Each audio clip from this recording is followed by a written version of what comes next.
Po, zoti Çipa, ndalemi pak tani tek çmimet. Si ka ndryshuar çmimet përgjatë këtij viti dhe a pritet ketë rritje përgjatë 15 ditëve të dytë të korrikut dhe gushtit, kur është dhe piku më i lartë i turistëve? Në përgjithësi ne nuk kemi përdorur logjikën për sa i përket çmimeve, por kemi përdorur entuziazmin ose erën e re e cila le themi ka qenë në favor të destinacioneve tona. Mirë, po kjo është diçka që është thik me dy presa. Në rast se ne quajmë që çmimet e larta na takojnë për arsye se jemi ne që na takon ky çmim, atëherë është e gabuar. Është e gabuar pasi pas kësaj është cikël, fulli pas kësaj vjen pretendimi kërkesa e cila lidhet edhe me kualitetin. Në kualitet nuk jemi keq.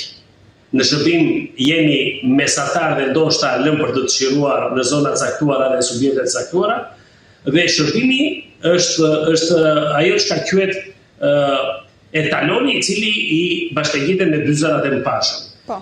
Përsa i përket çmimeve, si vjet në fakt kemi qenë më modest, më të kujdesshëm, për arsye se dhe konkurrenca ka filluar të bëjë punë vet, subjektet janë shtuar shumë, qoftë restorantjet, qoftë hoteleria, dhe nuk besoj se jemi në atë situatën e diskutueshme për sa i përket çmimeve. Ekzistojnë zëra dhe shërbime të cilat vërtet vazhdojnë të jenë jo të kujdesshëm. Dhe ky do të jenë në dëmin e tyre fillimisht, por padyshim në mënyrë indirekte do të ndikojë edhe në destinacionet tona. Kështu që është një apel për të bërë edhe për subjektet të cilat nuk janë të kujdesshëm në çmime. Padyshim që shërbimet kërkojnë dhe çmim, por padyshim flas edhe për këto shërbime të cilat në fundi kanë një status dhe statusi ekonomik shoqëron edhe statusin e kategorisë dhe cilësisë.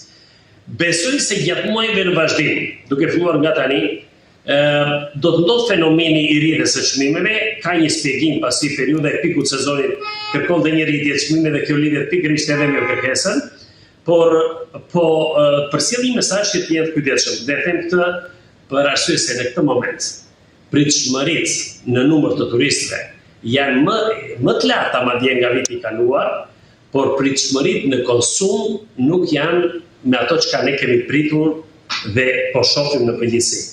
Nga ana e konsumimit në përgjithësi ka një rrënje të dukshme dhe kjo do të reflektojë deri në fund të sezonit në rast se do të vazhdojë në tjetër të fortë.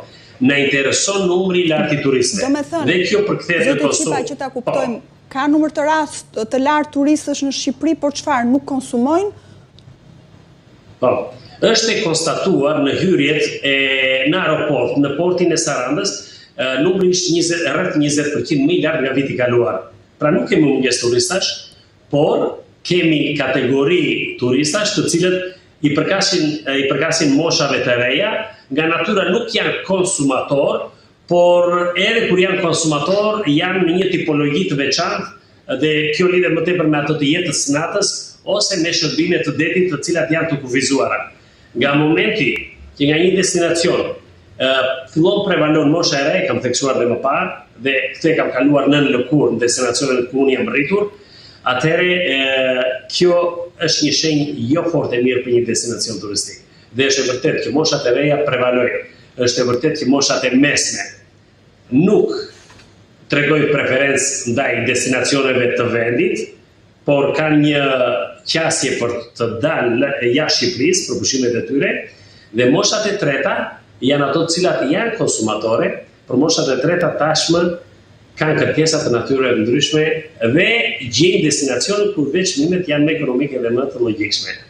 Pra e kemi humbur, mendoj, klientin e moshës mesme, moshës 3 dhe klientin cilës. Tani, kjo mosha e mesme që konsumon edhe më shumë,